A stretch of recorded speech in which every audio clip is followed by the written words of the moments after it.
India is the punya bhumi, the land of spirituality. Bharat है पुण्य भूमि, भारत है आध्यात्मिकता की धरती।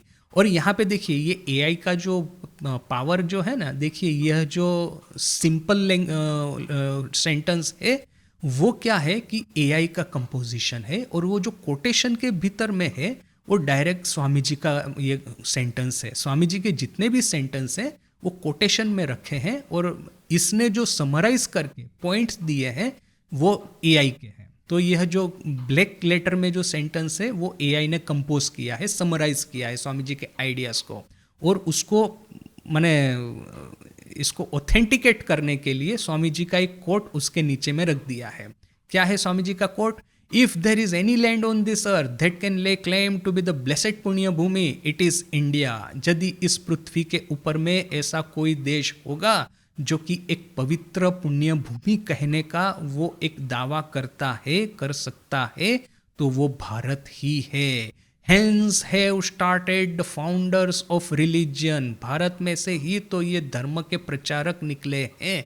बुद्ध जो थे वही बुद्धिज्म आज देखिए कि विश्व में कितने सारे देशों में फैला है। और इसी बुद्धि स्वामी जी कहते हैं ना कि Buddhism is a rebel child of Hinduism and Christianity is a distant offshoot. अर्थात कि भारत में से सबसे पहले तो थोड़ा बहुत रेबेलियन करके बुद्धिज्म निकल गया, और ये बुद्धिज्म में से ही प्रेरणा लेकर के क्रिश्चियनिटी बना है। तो ये जितने भी फाउंडर्स है कह सकते हैं कि अपना एंसेस्ट्री भारत की ओर ही ट्रेस करते हैं। Hence have started the founders of religions, and hence again must start the wave which is going to spiritualize the material civilization of the world। और यही भारत में से एक आध्यात्मिक तरंग फिर से प्रारंभ होगी, जो कि ये मटेरियलिज्म में पूरा विश्व डूबा हुआ है उसको फिर से आध्यात्मिकता की तरंगों से नहा दे, आध्यात्मिक तरंगों से उसको तरबोड़ कर दे। तो देखिए कि ये जो पिक्चर भी उसने ड्रॉ किया है, भारत के आसपास जो समुंदर है उसमें से ये आध्यात्मिक तरंगे निकल रही है। सो ये पिक्चर भी कितना इंटरेस्टिंग है और बिल्कुल अप्रोप्रिएट लग रहा है यहाँ पे। इंडियाज मेथड, अभी भारत की मेथड्स क्या होनी चाहिए? Each nation had to be soaked in a deluge of blood, but India has for thousands of years peacefully existed. Every word has been spoken with a blessing behind it and peace before it। ये भी स्वामी जी का ही quotation है, बीच में 3 dots दिए हुए हैं, which is again देखिए कि एआई का ये इतना तो अक्ल है कि यदि आप कोटेशन को तोड़ करके आप प्रेजेंट करते हैं तो जहाँ से वो सेंटेंस काटा है वहाँ पे 3 डॉट्स देने चाहिए। आप डायरेक्ट कोट करते हैं तो कोटेशन मार्क होने चाहिए, और यदि डायरेक्ट कोटेशन में से आपने सेंटेंस काटा है तो वहाँ पे 3 डॉट्स होने चाहिए, जो कि एक एकेडमिक ऑथेंटिक एकेडमिक राइटिंग की यह जो सब कैरेक्टरिस्टिक है वो हमको यहाँ पे दिखती है। और जहाँ पे डायरेक्ट उसने अपना ही एक सेंटेंस कंपोज किया है वह बिना कोटेशन के होना चाहिए। तो इसने जिस तरह से स्लाइड्स बनाया है, कुछ कुछ सेंटेंस कुछ कुछ स्टेटमेंट उसके खुद के हैं जो कि स्वामी जी के आइडियाज़ की समरी है, फिर उसको ऑथेंटिकेट करने के लिए कुछ कुछ कोटेशन डायरेक्ट दिए हुए हैं, कोटेशन में से सेंटेंस निकाला है तो 3 डॉट्स दिए हुए हैं, और इसके साथ में थर्ड एलिमेंट है कि अप्रोप्रिएट एक डिज़ाइन दी है। सो तीनों एलिमेंट कि उसका समरी, डायरेक्ट कोटेशन और अप्रोप्रिएट डिज़ाइन कोई भी स्लाइड में होना चाहिए जो कि इसने इसमें रखा है। तो यदि भारत पुण्य भूमि है और यदि भारत में से ये आध्यात्मिकता का प्रवाह पूरे विश्व में यदि फैलना है तो फिर ये प्रवाह कैसे फैलेगा?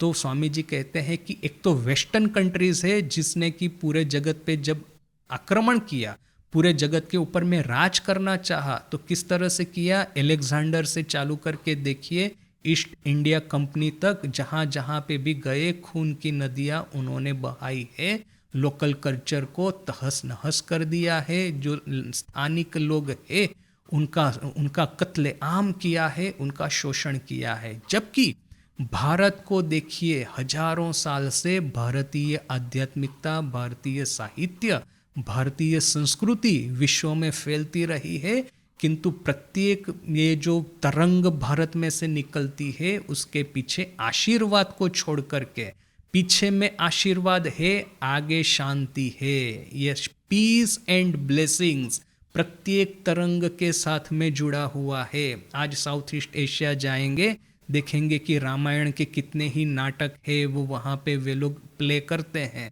रामायण वगैरह का कितना प्रभाव है। हम लोग ये जो अपना कल्चरल ये जो प्राइड जो है ना, वो हम लोग प्रमोट नहीं करते हैं। बहुत लंबे समय तक तो एक ही डर था कि हिंदुइज्म को दबा करके रखो। क्यों?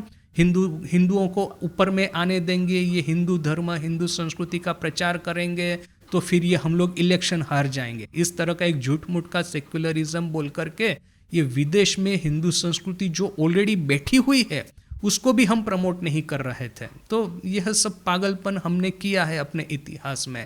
अभी ये जरूरत है कि जहाँ जहाँ पे भी हिंदू संस्कृति है, ये साउथ ईस्ट एशिया में, इवन चाइना और जापान में, जहाँ बुद्धिज़्म का रूट तो इंडिया ही है, तो फिर ये बुद्धिज़्म जहाँ पे है या तो फिर ये रामायण वगैरह का कल्चर जहाँ पे भी है, वो सबको हमको एक यहाँ से प्रमोट करना चाहिए, उसको बढ़ावा देना चाहिए, कहना चाहिए कि भाई आप लोगों को जो भी हेल्प चाहिए हम करने को तैयार है।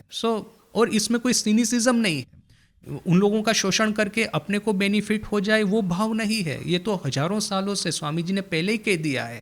जितनी भी ये सांस्कृतिक, साहित्यिक, आध्यात्मिक तरंग भारत से फैली है, उसके सामने शांति है, पीछे आशीर्वाद है। आप ही का भला हो, इसी के लिए हम आपको हेल्प कर रहे हैं, नहीं कि हम लोग आपको एक्सप्लॉइट करके अपना कुछ बेटर कर दे अपने को। यह भाव सिनिसिज्म या तो फिर ये मुख में राम बगल में छुरी, वो वाला भाव भारत का नहीं है। तो इसलिए जहाँ जहाँ पे भी हिंदुइज्म या तो फिर बुद्धिस्टिक संस्कृति है, भारत को उसको प्रमोट करना चाहिए। फिर क्या कहते हैं, India's resilience, mighty empires like Greece and Rome have vanished, the Capitoline hill a mass of ruins, but we live, and to find the center of all this, the heart from which the blood flows, it is here।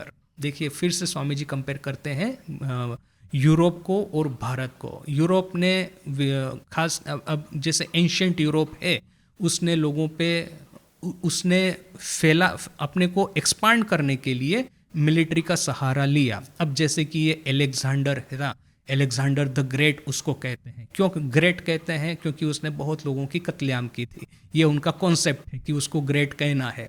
तो ये Alexander बोल करके एक हमारी दृष्टि से तो एक दानव ही था, जो कि एक बड़ा सैन्य लेकर के विदेश में घूमता था। ये पर्शियन एम्पायर है वगैरह, वहाँ पे जाके तहस नहस वो तबाही करता था, भारत की सीमाओं पे आ गया था।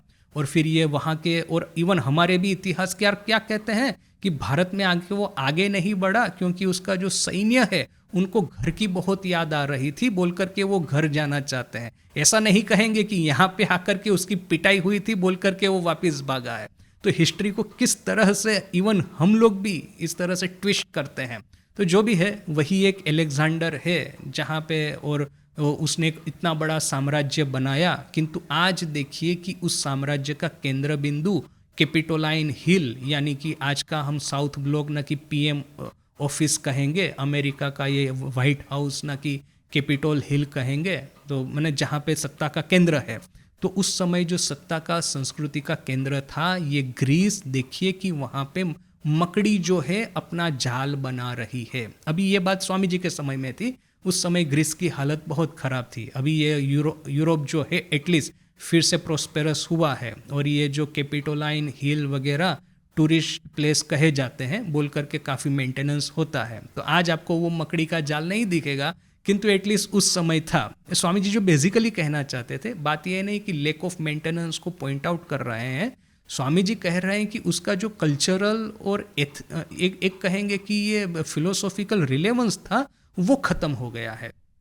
वहाँ से जो पावर निकलता था वो पावर आज खत्म हो गया है। जबकि भारत में आज देखिए कि मनु फिर से भी आ जाए तो भी देखेंगे कि वही पुरानी सभ्यता, वही पुरानी संस्कृति, वही पुराने संस्कार, वही पुरानी प्रथाएं अभी भी भारत में जीवित है। यानी कि हमने जब एक्सपांड करना चाहा, एक्सपांड होना चाहा, एक्सपांशन करना चाहा, तो हमने शांति से किया है, आशीर्वाद से किया है, बोल करके इतिहास का यह जो एक कहेंगे ना कि what goes around it comes around, इतिहास का यह जो पनिशमेंट है वो हमको इसलिए नहीं मिला। माने हालांकि 1000 साल का गुलामी आ गया था, किंतु यदि इसको थोड़ा सा हम नज़रअंदाज कर दें तो एटलीस्ट कहेंगे कि ये जो फिलोसॉफिकल, स्पिरिचुअल और जो कल्चरल अथॉरिटी जो है भारत का, वो अभी भी बना हुआ है। इसके बाद में और भी बहुत सारी स्लाइड्स हैं जो कि हम नेक्स्ट क्लास में देखेंगे। आज यहीं तक। ओम शांति शांति शांति।